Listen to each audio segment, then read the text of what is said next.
Broadcasting from our office in Buffalo, New York, this is the Arrive Podcast, the comprehensive guide to U.S. immigration law designed especially for our Canadian neighbors. I'm Jeremy Richards, your host, along with my co-host and business partner, Christine Jarusik. We bring decades of immigration law experience helping Canadians to live and work in the United States.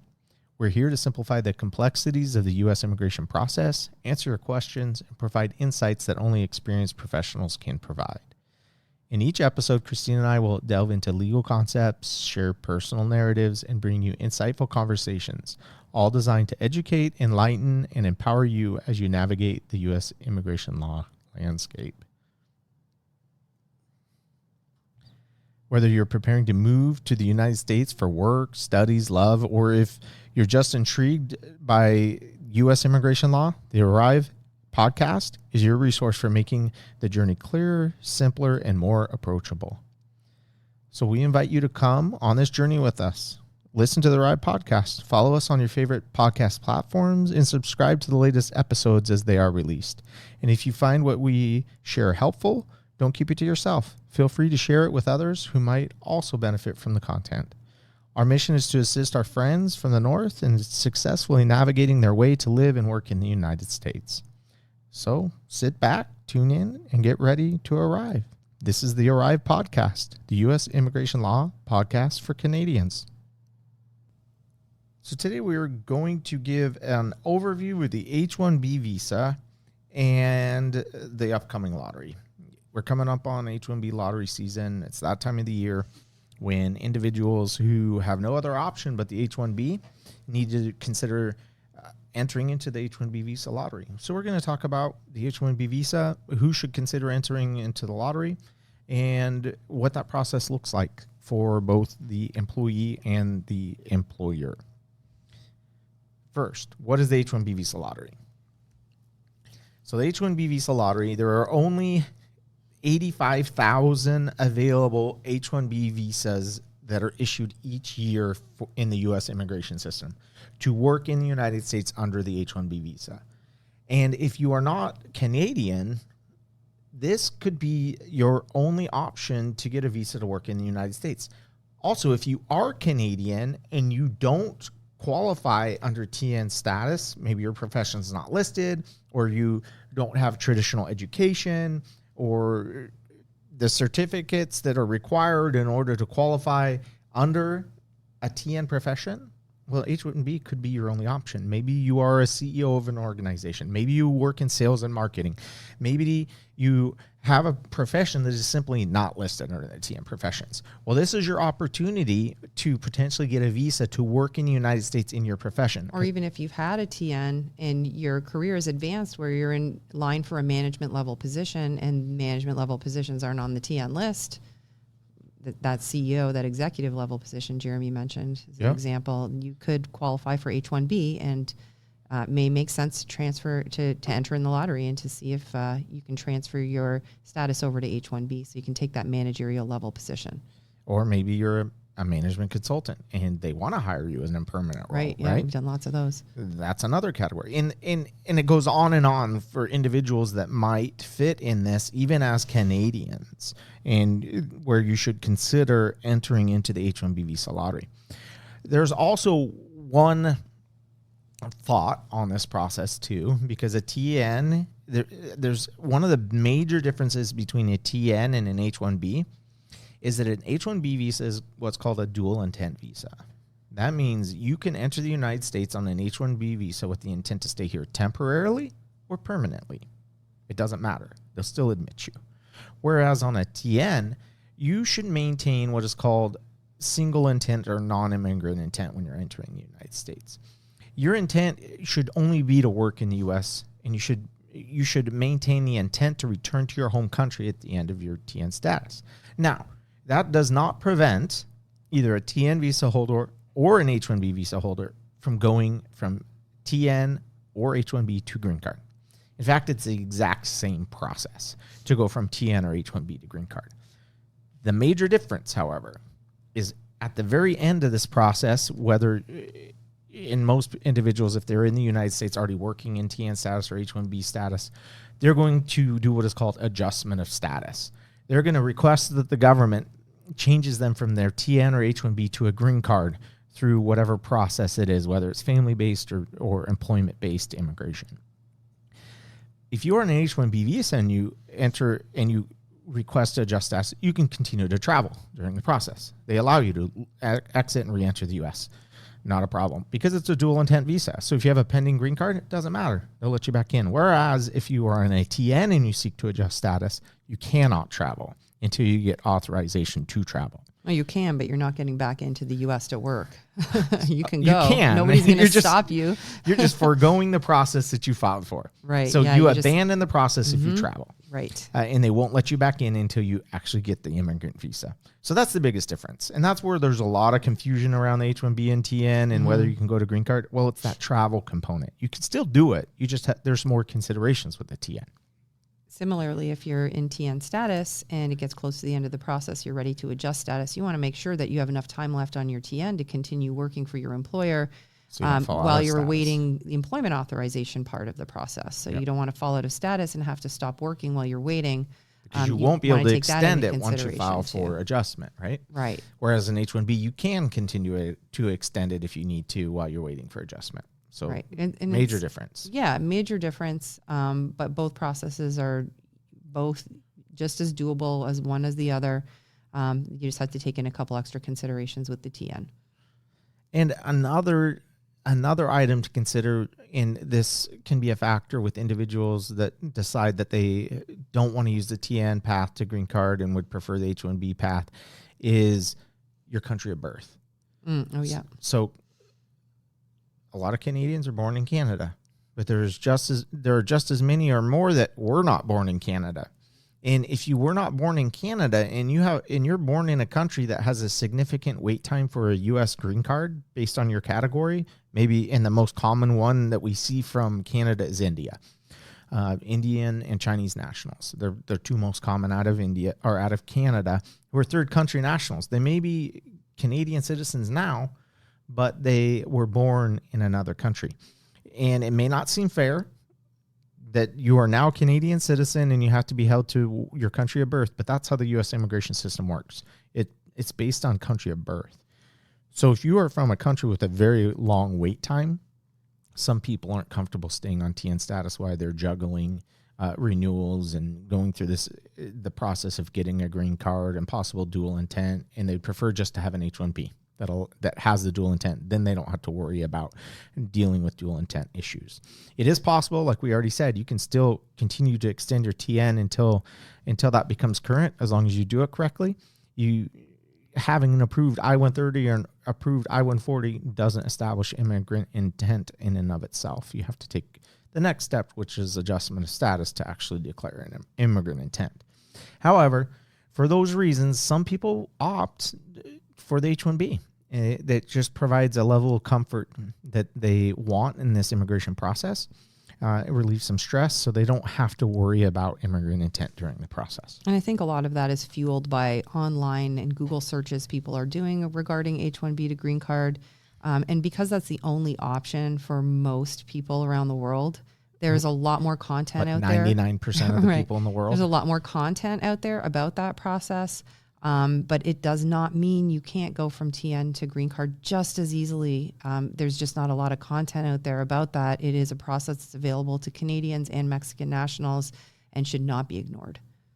Correct. And that is probably the biggest misconception that we hear on a weekly, if not daily basis, where we have to clarify. People say, well, I'm on a TN, I can't get a green card. Right. How can I Actually, get an yes, you H-1B? can. You can go from TN to green card. Oh, I can?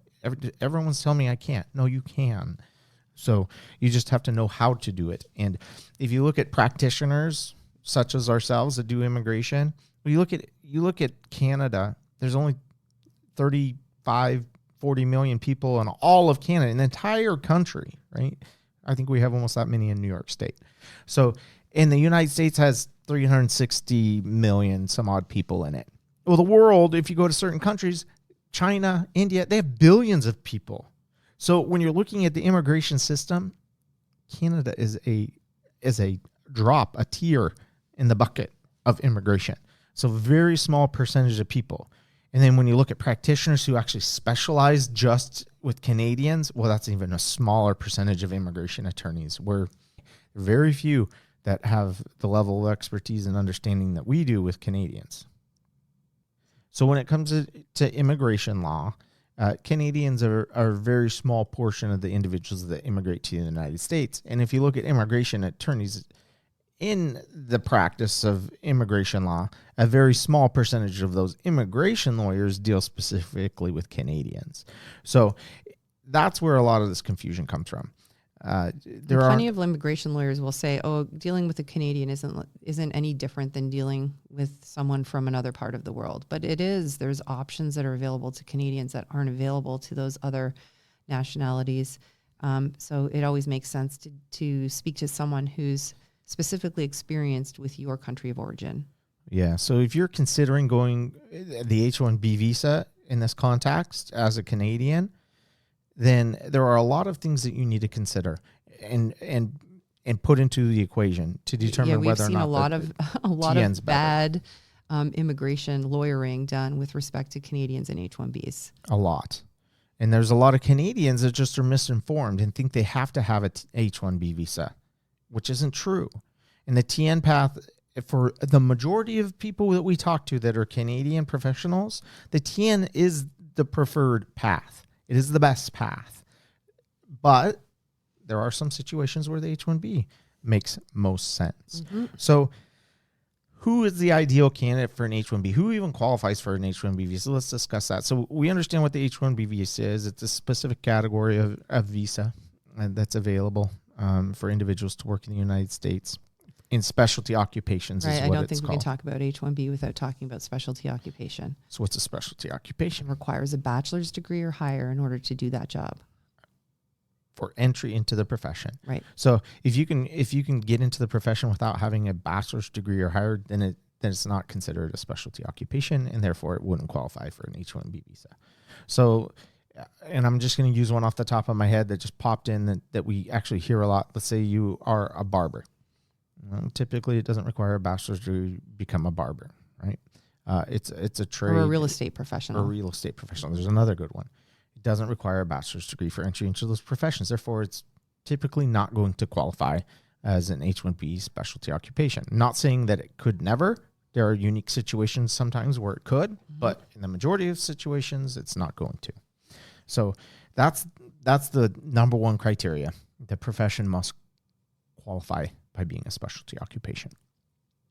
And the individual applying under the H-1B has to have the requisite credentials as well. Right. So just because it's a specialty occupation that you're working in, if you don't have the degree or the combination of education and experience that would qualify you, then you wouldn't qualify for the H-1B visa. So assuming you qualify and you've identified your job, and we're going to stick with the one that we've been talking about, and that is, let's say, a CEO. And you were working for an engineering company, and you were a senior engineer, and you're promoted to CEO of the company, and you were on a probably TN previously. COO would probably be a better Chief Operations Officer. It's COO, so you're C-suite now, but you're no longer performing the functions of an engineer anymore. You're managing the business, okay? The operations of the business, and you no longer qualify for TN status, and maybe you were in TN status. Now you need to strongly consider going to an H-1B because that is the proper visa for you in this situation. Or maybe you were working in the United States as a student, or you were studying in the U.S. as a student, and you were on your OPT or your work authorization period, and your work authorization period is coming to an end. And the job that you were working in the United States doesn't qualify for TN status. And now you need to transition to an H-1B to continue working and living in the United States. Those are probably two of the most common ones we see with Canadians. You were either studying here and your profession's not going to qualify, but you were working under this work authorization period, or your profession that you are working in changes, maybe you've been promoted and now you graduated to a level that now requires an H-1B and you can no longer use the TN, or there's those that never qualified for a TN in the first place and an H-1B is the proper right. thing. Their job just never was on the list. Are there advantages for Canadians in the H-1B visa process? There are some advantages for sure. I mean, not in the lottery process. So the lottery specifically that we're talking about? Not in the lottery. No. You're thrown into the pool with the rest of the world. And that's why most people want to avoid the H-1B if they can. But if you can't, you're in the lottery. Because if you think about the TN, there's no limit on the amount of TNs they can issue in a year. Nobody's checking and saying, oh, well, we've issued 150,000. We can't issue anymore. It's cut off. But the H-1B has a numerical limit. Right. Think about that as a Canadian. You have such a huge advantage. Well, yeah, because there's no limit on the amount they can issue. But every Canadian in all of Canada, if they qualified, could get a TN. No one will stop them. Right, because there's no numerical limit. But the H-1B has a numerical limit, and it is hit every single year and exceeded every single year. I don't know, twofold, threefold, fourfold, because we have about I think the guesstimate this year is you're going to have like a 15 to 20% chance of even getting in the lottery. Exactly. So if you think about it, the TN is more of a sure thing. The H-1B lottery it's a gamble, just like every lottery. But in some situations, it is your option, or it is the correct option for what you're doing. So in order to do the lottery, and the reason we're talking about it is because this is coming up. April is when the lotteries typically run. They're going to issue all of the final details here shortly. I think in the coming I think they said the beginning of February they would issue all of the relevant guidance for this upcoming H-1B lottery. It's actually for what they call fiscal year 2025. They run the lottery for that this year. So, question. Can I, as an employee, just enter the lottery myself? No, you need a U.S. employer to be your sponsor in the lottery. Correct. So if you want to get into the H-1B visa lottery, you need to have a job or offer of employment, an employer who is willing to sponsor you for the lottery. You just can't enter the lottery by yourself. That employer has to enter you into the lottery. It can't be done as an individual. So that's a key part of the H-1B visa lottery. You must have an offer of employment already and an employer who's willing to do the H-1B lottery for you and enter you into the lottery. And it's a very simple process to do the lottery. Just some basic biographic information about the employee who's being entered, about the company, and their credentials, to verify whether they're going to be, and there's two different. And don't forget the $10 fee. And the $10. Yeah, yes. So it's not very onerous. It's a pretty simplistic process to enter into the lottery. And that's about it, right? Yep.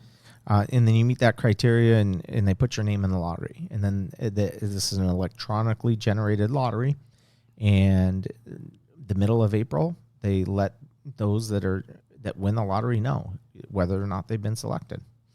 And if you were selected into that lottery, then your employer is then given an official notice from U.S. Citizenship and Immigration Services letting them know that they won the lottery for you, and that they can now officially request a visa, an H-1B visa, on your behalf according to that lottery entry. Right. They can enter a petition and apply for an H-1B for you. So it's still not guaranteed, right? Right. So to enter the lottery, you don't have to prove that you qualify for anything. You just are a name, and your employer's just a name of your employer. You pay your $10 and you're in.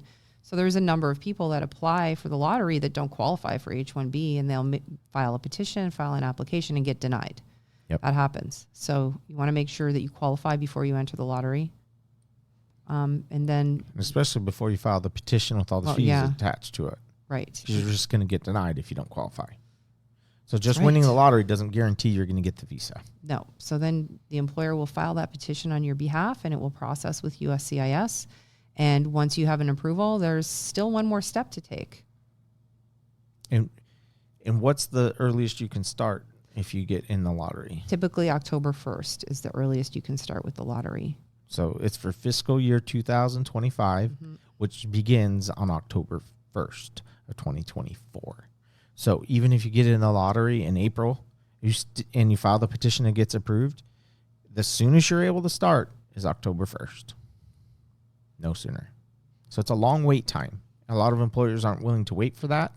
And that's where these students that are in the U.S. under OPT and are already working here on an EAD, they're good candidates for this because they're already working in the U.S. and a lot of them have no other option.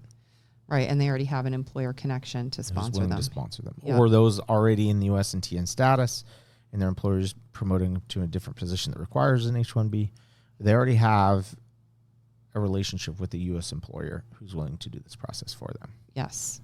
If you don't have that relationship, it can be very difficult.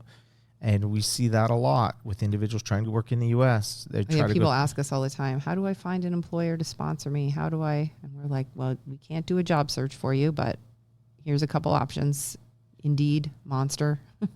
And they also ask during the hiring process, a lot of employers in the U.S. will ask, are you authorized to work in the U.S.? I was like, well, how do I answer that? Well, you have to answer, no, you're not authorized. And then Or do I require sponsorship? Or do I require sponsorship? That's a yes, you do. And a lot of TN or times, H1B. an employer will eliminate you if you answer that. So it's difficult finding an employer that's willing to sponsor you in the process sometimes. But there are many that do. We have thousands of clients that we've represented that all work in the United States. So it's definitely possible to come into the United States And then under the H1B there is status. one more benefit Canadians get with the H1B that the rest of the world doesn't get. They don't actually need to get a visa. Yes. Yeah, and that's a huge advantage. Mm-hmm. And that's another misconception out there. And those that don't deal with Canadians and deal with other foreign nationals often give bad guidance. And I'm glad you brought that up because I had a consultation just a few weeks ago with an individual who was Canadian, but he was born in India, which applies for the green card process. So he's Canadian. But he's Canadian for visa purposes, right? They use his Canadian passport. And his employer had filed for an H-1B. This was the lottery last year. And he got into the lottery, but he was here on an TN. And he was changing over to an H-1B. Okay. It got approved. He got in the lottery, won a number in the lottery, and then filed the petition, and it was approved for a change from TN to H-1B status on October 1st. And there's two ways you can file for this change. One is you can change immediately in the U.S. through what's called a change of status. So you don't have to leave. What they do is they automatically change you on the date that you choose from TN to H-1B. No action required. You can just stay in the U.S. The other option is through what is called consular processing. And that's where if it gets approved, you have to leave the country and re-enter and get re-stamped and readmitted for that to become active. Right. In most countries, you need to go to the consulate, but Canadians get to skip that step. So this attorney was clearly unfamiliar with how this process works for Canadians. This was filed for consular processing, which meant that this individual had to leave the country for that H-1B to engage and to start. Mm-hmm. So he should have left the country. He should have left the country back in October and didn't. re-entered and not have to go to the consulate because Canadian national, and just presented at the border with an H-1B approval and would have entered in H-1B status. So the attorney didn't know how to advise him on what to do, and was telling them that they had to go to India and get re-stamped. Oh, wow. I'm like, no, you're Canadian. A little inconvenient. You can just drive across the border with your approval notice and just drive back in. Yeah. And all you need is that approval, nothing else. And the client was like, are you serious? Is that all I have to do? And I said, I promise you. Well, the attorneys were telling me this, and that. I'm like, that's not correct. They don't know what they're doing. And then it was a few days or weeks since I talked to the individual, and I get this email and thanking me, saying, oh, the process was so smooth. I did what you told me. I crossed the border. I re-entered. All I did was show the approval notice, and they stamped me. It took a lot of stress off of me, and I'm in valid H-1B status. Yeah, that's an example of a practitioner that probably deals more with nationals from other countries and doesn't really know all the nuances of dealing with Canadians. So huge advantage for Canadians. Yeah. You don't have to go and get a visa at the consulate. You just should present that approval notice at the border, and then they admit you in H-1B status. Right. And there is adjudication at the consulate too. So I read a lot and hear a lot about people who have approved H-1Bs, but they go to the consulate. For some reason, the consular officer doesn't want to approve them.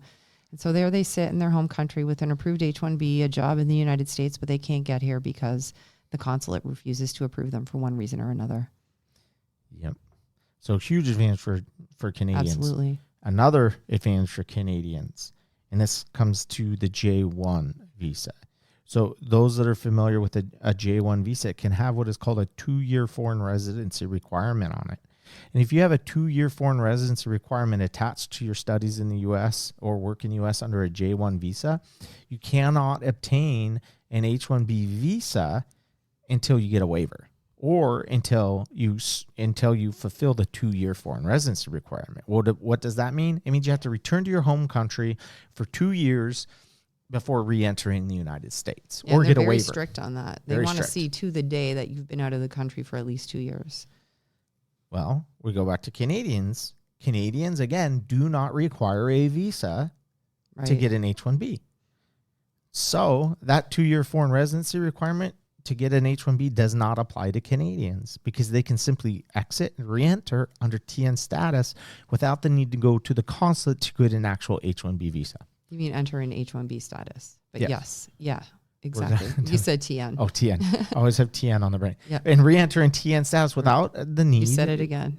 In H1B status without having the need to get a visa and a passport. Yeah, and it's a big advantage for those J1s because, I mean, although they'll never be able to adjust status in the United States without qualifying. They could get a waiver and fulfill the 2-year foreign residency requirement. Or fulfill it, or there's some or you tricky can still scenarios. Get H1B status. I mean, there's even stories of people where they're living in Canada to fulfill the foreign residency requirement for their J1, but working in the United States on an H1B or a TN in the meantime, and fulfilling the requirement while they're working in the United States. And we have clients actually right now across the border doing that. Yes, we do.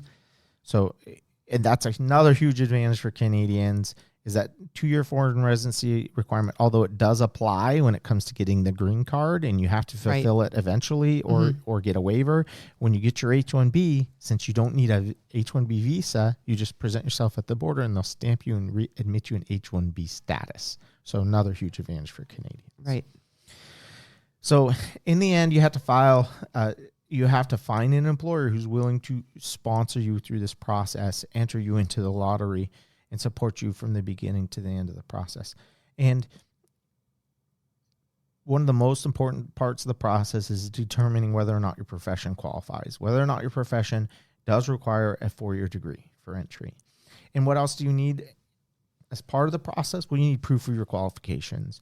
You need proof of your education, so your degrees, diplomas, proof of qualifications, experience that would show that you meet those criteria.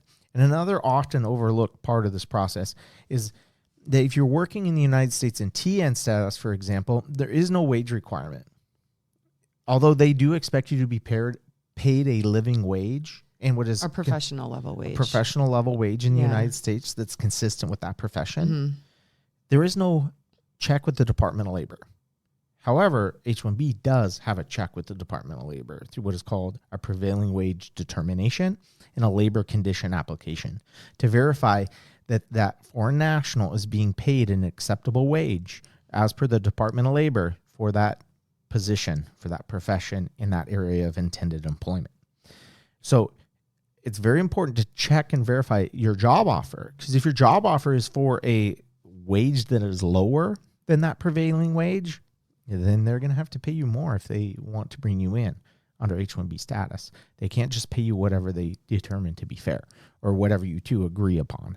It has to be according to this prevailing wage. Right. And there's 2 reasons for that. The first one is that they don't want foreign labor undercutting U.S. labor for jobs. And the second one is that they don't want employers paying below a living wage to someone who's coming into the United States to live, because there's a lot of people out there that would take a lot lower pay in order to have a home in the United States. So it protects both the U.S. labor market, but it also protects the foreign worker. Correct. So there are protections for both. And the Department of Labor is serious about enforcing that and making sure that these wages are fair. So if you find yourself in a situation where you need to work, you have an offer of employment in the United States, and that position doesn't qualify for a TN visa, or you might be in TN status and it would be advantageous to obtain an H1B visa, or you are here as a student and now it's time to get work authorization and you would not qualify for TN status. Well, now is the time to consider the H1B lottery. Now is the time to have that discussion with your employer about this transition. Also, if you are contemplating getting a green card in the future and it's a more complex situation, or the position for that, the green card may be a graduated position, a C-level position, or one that may not qualify under the current status that you have, and it makes sense to transition to H1B status, now's the time to do that. Have that discussion with your employer, with your HR department, about them entering you into the H1B lottery and potentially sponsoring you for the H1B visa process. This is also a good time, in my opinion, it's always a good time to have a discussion with your employer about possible sponsorship for permanent residency in the U.S. too. All of these go in hand. And if you're working in the United States, you should always contemplate the future. What's next? Yeah, we get calls all the time from people that say, hey, so I just lost my job. I was on TN, but what do I do? Because I have a home here. My kids are going to school here. My wife is pursuing maybe a degree at a local university.